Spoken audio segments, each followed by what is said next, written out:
Bonjour à tous, j'espère que vous allez bien, je suis ravi de vous retrouver aujourd'hui. Nouvelle vidéo, on est en plein coronavirus, plein confinement, donc pas de tennis à l'extérieur. J'ai eu la chance de tomber sur le training de Diego Schwartzman, le joueur argentin. Il fait un renforcement musculaire chez lui et du coup je l'ai repris et j'ai décidé d'en faire une vidéo et comme ça, si ça vous intéresse, vous pouvez reproduire le training chez vous. Juste avant de commencer, je tiens à vous dire que je suis pas du tout coach sportif ou préparateur physique. Donc s'il y a des postures ou des exos que vous avez jamais fait, je vous conseille d'aller voir des tutos ou des explications de coach sur YouTube ou demander l'avis à un coach, etc. Pour pas vous blesser. Voilà, j'ai fait STAPS, donc et puis je pratique énormément de sport, donc j'ai des connaissances, mais en aucun cas je suis un expert, donc voilà. Si vous avez jamais fait, prenez des sécurités et allez voir les exercices avant sur YouTube, etc. avant de les mettre en place. Nous, on attaque tout de suite. Alors, c'est un training que vous pouvez faire. Soit vous faites exo après exo, soit vous pouvez faire une fois un exo bas du corps, une fois un exercice du haut du corps. Si vous faites une fois, en fait, vous prenez des récup. Et si vous faites un exo bas, un exo haut, ça permet, en fait, quand vous faites l'exo du bas, vous récupérez en haut. Et quand vous faites l'exo du haut, vous récupérez en bas. Donc ça, c'est comme vous voulez. Le training est assez long. Donc moi, je préfère faire un exo haut, un exo bas. Mais voilà, à vous de mettre en place. On attaque tout de suite avec le premier exo. C'est parti. Donc premier exo, ça va être des squats. Alors moi, j'ai pris un poids de 5 kg au-dessus. Diego, il fait avec un poids de 10 kg. J'avais pas. N'hésitez pas à mettre quelque chose, même si c'est une bouteille d'eau ou quelque chose. C'est juste hyper important au niveau de la posture, du gainage et de l'équilibre. Donc cet exo, ça va travailler quadri, un petit peu ischio et fessier. Moi, j'ai fait 4 séries de 20 répétitions avec 40 secondes de récup. Voilà, après à vous de vous l'adapter comme vous le souhaitez. On passe au deuxième exo. Deuxième exo, on va travailler au niveau des mollets. Donc là, vous le voyez, très simple. La jambe qui est en flexion au niveau de la cheville. Et là, c'est jambe tendue. On essaie de descendre un peu plus que moi, peut-être. Je pensais descendre, mais je pense que je peux descendre un peu plus. Bien le poids sur la jambe arrière. Voilà, et on remonte explosif. J'ai pris un poids de 5 kg. Vous pouvez faire 100 poids. N'hésitez pas à vous tenir, c'est très dur de garder l'équilibre sur ce type d'exo. Et là, j'ai fait 20 à droite, 20 à gauche, 30 secondes de récup et je l'ai fait 4 fois également. Troisième exercice, alors hyper intéressant, je le connaissais pas. Pourquoi intéressant? Ça travaille l'explosivité, ça travaille l'équilibre, le gainage et la posture, toujours avec le poids en haut.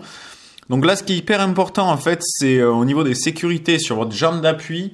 Il faut toujours que votre genou ne dépasse pas votre pointe de pied avant. C'est-à-dire qu'il faut toujours que vous voyez la pointe de votre pied. Sinon, c'est que vous poussez trop vers l'avant. Je pensais être plus explosif que ça. Si vous pouvez être meilleur que moi sur ce côté-là, c'est-à-dire que quand la jambe pose, pam, on relance. Voilà. Ensuite, montée de genou sur la jambe qui est pas en appui. On vient faire une montée de genou. Voilà, classique. Et ça, j'ai fait 15 à droite, 15 à gauche. 30 secondes de récup et je l'ai fait 4 fois également. Donc là, on est sur un travail, moi je vous l'ai dit, gainage, mais aussi quadri, ischio, fessier, donc bas du corps. Ensuite, quatrième exercice, je l'avais jamais fait non plus. C'est du soulevé terre en fait, ça ressemble à du soulevé terre mais à une jambe. Hyper intéressant, travail équilibre, gainage, posture, on en a énormément besoin pour le tennis. Là voilà, le seul conseil que j'ai à vous donner, c'est de pas trop remonter votre jambe à l'arrière, 90 degrés ça suffit, essayez d'avoir une bonne coordination au niveau du balancier.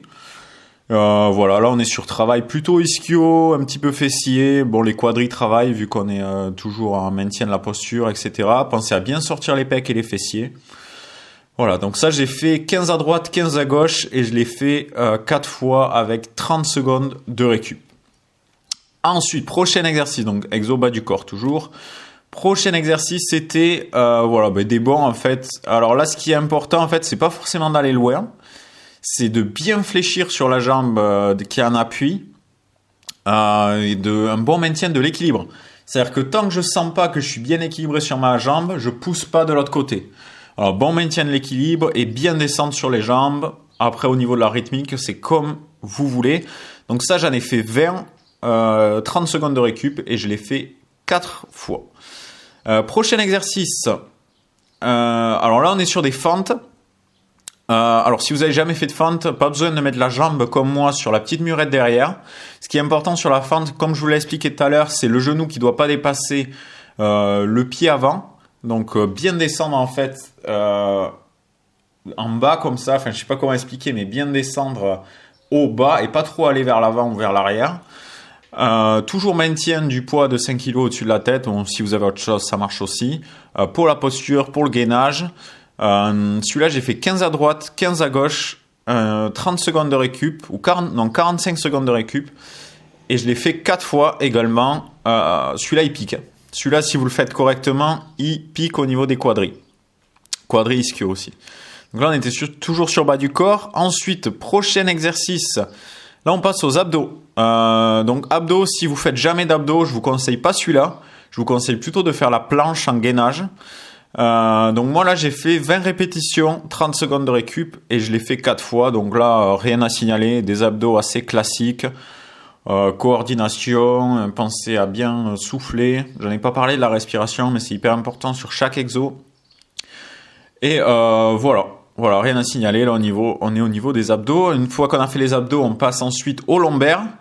Qui sont juste derrière. C'est super important de quand on fait un exercice sur les abdos à l'avant de travailler les lombaires derrière. Donc là on va travailler et les lombaires et les épaules. Donc là on fait 30 secondes de récup. Enfin c'est ce que j'ai fait. Je l'ai fait 4 fois également. Chaque fois je fais 4 fois. Alors là sur la vidéo, vu que là j'étais un peu penché, vous avez l'impression que je lève beaucoup les jambes, mais ça sert à rien de lever. Dès que vous sentez un peu les lombaires qui sont sollicités, ça suffit. Et ensuite devant on vient faire de la brasse. Donc on ressemble pas à grand chose, mais c'est hyper intéressant au niveau des lombaires et surtout des épaules. Moi là j'ai des poids de 1,5 kg, ça suffit largement. Voilà, on sent que les épaules brûlent, hyper intéressant aussi. Prochain exo, je connaissais pas non plus celui-là. Je pensais que ça allait travailler les adducteurs et pas forcément. Moi ça vient tirer au niveau, alors je sais pas si c'est les fessiers, mais ça vient tirer autour des fessiers. Ce qui est hyper important sur celui-là, c'est de bien descendre. Vous pouvez même descendre un peu plus que moi sur la vidéo, bien s'asseoir en fait. Et ensuite, quand on vient tirer sur la jambe qui travaille, bien maintenir l'autre stable. Faut pas qu'elle bouge, enfin qu'elle bouge le moins possible. Celui-là, je le connaissais pas. J'ai fait 15 à droite, 15 à gauche, 4 fois. Ça déchire. J'ai fait l'exo avec mon frère aussi. Il m'a dit non mais là je peux plus. Prochain exo, on est sur voilà, donc là, alors Diego il faisait pas avec un poids comme ça, lui il avait une bande élastique que j'avais pas. Moi j'ai pris mes poids de 1,5 kg comme ça et je viens faire, c'est un petit peu comme des élévations latérales sauf que je me permets d'aller un petit peu plus haut que ce que j'irais si j'avais plus de poids parce que c'est un poids assez léger, donc j'essaie de travailler explosif. Et là, on va vraiment travailler au niveau des épaules. Faut vraiment imaginer que votre poids, que vous avez un élastique et que vous tirez de votre jambe opposée jusqu'à l'épaule opposée, en fait. Une diagonale. Voilà pour celui-là. Donc, celui-là, il va travailler vachement au niveau des épaules. Prochain exercice. Là, on est sur du... Alors, je connaissais pas du tout celui-là. Alors, moi, j'avais que cet élastique. Si vous avez un élastique mieux que moi, c'est mieux. C'est-à-dire que moi, je suis déjà assez écarté, donc je travaille pas beaucoup au niveau de l'amplitude. Alors moi, ça me tirait au niveau des dorsaux. Je sais pas du tout si c'est un exercice fait pour les dorsaux, épaules, ces endroits-là. Mais bon, intéressant, ça travaillait bien. Donc une bande élastique, bien au niveau des coudes, que ça bouge pas trop vers l'avant et l'arrière. Et voilà, hyper intéressant. Et ensuite... Je crois que c'est le dernier exercice. Alors lui, il faisait du vélo. Il faisait du vélo en étant bas sur les appuis. Il pédalait 10 secondes, il récupérait 10 secondes. J'ai pas de vélo d'appart. Du coup, ce que je vous propose, c'est un petit peu de corde à sauter. Alors là, le but, en fait, c'est de faire 30 secondes pour 15 secondes de récup et de le faire 4 ou à 6 fois. Alors l'idée, c'est corde à sauter, c'est-à-dire que je fais 2 petits sauts entre chaque passage de corde. Je fais 2 petits sauts, passage de corde, 2 petits sauts, passage de corde. J'essaie de rester très bas sur mes appuis. Alors, je pensais être plus bas que ça. Si vous pouvez être plus bas que moi, c'est encore mieux. Donc, bon écartement des jambes, bien bas, en flexion. Et voilà. Donc, voilà, ça, normalement, ça brûle bien au niveau des jambes. Et c'est hyper intéressant pour le tennis également. Donc voilà, si vous avez un vélo, vous pouvez faire avec un vélo, mais sinon vous avez ça. voilà pour le training. Franchement, j'adore. C'est très complet. C'est à vous après de l'adapter si c'est trop dur, si c'est trop facile pour vous. Mais je trouvais ça hyper intéressant de faire le training d'un joueur professionnel. Donc si ça vous a plu, pensez à mettre un like, à vous abonner pour recevoir toutes les prochaines vidéos. La prochaine vidéo, ça devrait être dans 2 jours. Tous les samedis, il y aura une vidéo coaching sur prépa mentale ou le coaching dans le tennis en compétition pour vous apporter, pour vous aider en fait à performer en compétition. Ça c'est tous les samedis. Et sinon, il y aura 1 à 2 vidéos de plus aussi par semaine où il y aura des trainings, où il y aura également des défis, etc. N'hésitez pas à me suivre sur Instagram ou sur TikTok. Les liens sont dans la description. Je fais plein de challenges au niveau sport ou tennis. Et voilà. N'hésitez pas à faire le training chez vous, à me donner vos retours, à me taguer sur vos stories, etc. si vous faites ce training-là. Et nous, on se retrouve dans une prochaine vidéo. C'était Johan.